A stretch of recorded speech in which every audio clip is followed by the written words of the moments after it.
आमर परित्राणकर्ता प्रभु ख्रीष्टर बहुमूल्य नाम आपण मानक समस्त को मोर प्रेम नमस्कार एवं शुभेच्छा जनाए। ईश्वर धन्यवाद हो आमने आउ एक कार्यक्रम ने आपण निकट को आसीपारिचु। आपण मैंने नियमित भाव में आम कार्यक्रम देखुवर आपण मानक अशेष अशेष धन्यवाद जनाए।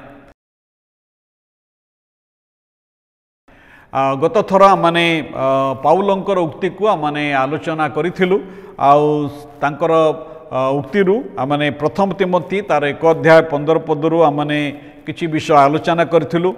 आम आलोचनार शीर्षक थिला जे विश्वासयोग्य प्रभु ख्रीष्ट से विश्वसनीय से विश्वासयोग्य आउ से कहीं जगत को आसीथिले एवं तांकर आगमन उद्देश्य जगत रे कौन थिला ता माने देखिथिलु। आमे पाउलंक उक्तिरु 3टी दिग विषय आमे चिंता करिथिलु आ 2टी दिग विषय आमे कथाबार्ता करि सारिछु। आमे कथा देखिथिलु प्रभु ख्रीष्टंकर जगत रे आविर्भाव हवा अवतीर्ण हबार तांकर कार्य तांक मिशन या थिला जेपरि से पापी मनुष्य मान को परित्राण प्रदान करिवे आउ पापी मान को उद्धार करने निमंते ख्रीष्ट जीशु जगत रे अवतीर्ण हेले। द्वितीय दिग प्रति आमे ध्यान देइथिलु। आमे कहिथिलु से जगत को आगमन करिवार उद्देश्य कौन थिला कौन से धर्म स्थापन निमंते नुहे धर्म प्रचार निमंते नुहे बा कौन से नैतिक विख्यात नैतिक शिक्षक हवा निमंते नुहे अबा कौन से बड़ राजनेता हवा पई तांकर उद्देश्य नथिला तांकर कार्य नथिला। तांकर उद्देश्य थिला पापी मनुष्य मान को पापरु परित्राण दबा। यीशुख्रीष्टंकर ए जगत को आगमन करिवार अभिप्राय थिला जेपरि से पापी मनुष्य को पापरु उद्धार करिवे। आज आमने पाउलंकर से उक्तिर तृतीय दिग प्रति आमने अनुसंधान करिबा आउ पाउलंकर साक्ष्य को देखिबा। आउ से जो कथाटी कहउचंती से जो प्रथम तिमोथी तार 1 अध्याय 15 पदरे पापी मान को परित्राण देवा निमंते ख्रीष्ट जीशु जे जगत रे अवतीर्ण हेले एई वाक्य विश्वास व सर्वत भावे ग्रहण योग्य से पापी मान मध्य मु प्रधान। पाउल एक कथा कहवा समय से एक कथा कहउचंती जे पाउल निजको जने प्रधान पापी बोली साक्ष्य दउचंती। काहे पाउल एक कथा कहउचंती दिन थिला से निजको बहुत बड़ धार्मिक बोली मने करुथिले। निजको बहुत बड़ धार्मिक बोली जो लोक विवेचना करुथिला आ से कहते मोर धर्म बड़ मोर यहूदी धर्म बड़ कारण मु जो धर्म रे दीक्षित होइछि मु जो धर्म रे ईश्वर को उपासना करुछि से एकमात्र ईश्वर अटंती मु एकईश्वरवादी मु कौनसी मूर्ति पूजा करे नाही मु चोरी करू नाही मु व्यभिचार करू नाही मु जन्म रे जने यहूदी मु व्यवस्था पालन रे जने फारूसी अटे। भाई भणी माने आज पृथ्वी रे अनेक लोक अछंती जो माने निज निजर धर्म विश्वास को नहीं करी से बहुत गर्व करते। आउ एबे से जो धर्म को नहीं भारी गर्व करुथिले जो धर्म पालन रे से निजको बड़ उद्योगी मने करुथिले ना से यहूदी धर्म संबंध रे जो पाउल एते धर्मांध हो जाइथिले जहाद्वारा तांको आखिरे आउ किछि देखा जाउ नथिला। आउ जो अन्य मान को से घृणा करुथिले अन्य धर्म लोक मान को घृणा करुथिले।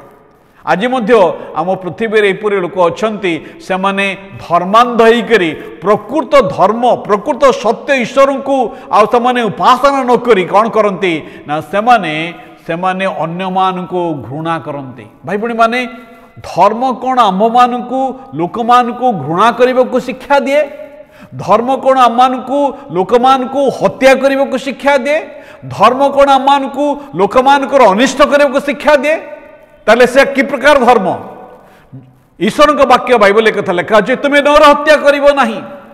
जदि धर्म नाम रे मु कहा को हत्या करुची कार अनिष्ट करुची ताहले मु प्रकृत धर्म रे नाही मु शैतानिक धर्म रे अछि।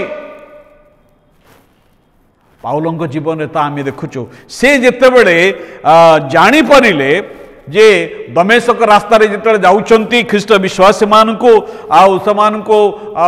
ताड़ना करने से दमेशक रास्तार बुझीपारे कौन कर जानीपारे धर्म कर्म मनुष्य को परित्राण दे पारिब नहीं केवल ईश्वरंकर अनुग्रह ही मनुष्य को परित्राण दे पारे।